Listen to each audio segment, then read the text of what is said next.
ټي ټي پي پښتونخوا کې پر پاکستاني پوځیانو درز غوبل جوړ کړی، له ځانګړو ځواکونو یې سرونه پرې کړي. جزئیات دلته وګورئ او چینل هم سبسکرایب کړئ. تېره ورځ چې پښتونخوا کې پاکستاني طالبانو د پوځیانو پر مرکز د برید لپاره ورغلل او کوښښ یې کاوه چې یاد مرکز محاصره کړي، نو د پاکستان ځانګړو ځواکونو پوځیانو د ټي ټي پي عسکرو ته ګواښونه کول، خو بیا هم د پاکستان پوځي مرکز تر سختې محاصرې لاندې راغی.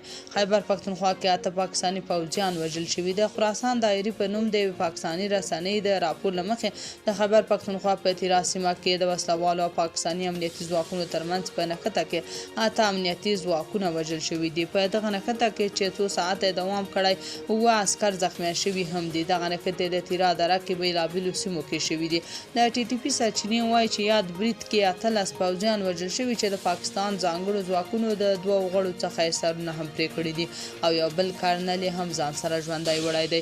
دا په داسې حال کې ده چې نن د طالبانو استخباراتو اړوند المرصاد راپور خپور کړی و چې د پاکستان حکومت حالت هم لکه د اشرف غني حکومت غوندې سقوط ته برابر شوی دی او پوځیان نشي کولی چې د ټي ټي پي مجاهدینو سره جګړه وکړي.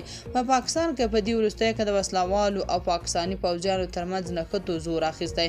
په افغانستان کې د جمهوریت له نسکورېدو وروسته پاکستاني وسلوالو ډلو هم خپل بریدونه پراخ کړي دي. د پاکستان حکومت افغان طالبان تورنوي چې د پاکستان ضد وسلوالو ډلو ته په افغانستان کې پناه ورکوي، او طالبان بیا دغه تورونه ردوي.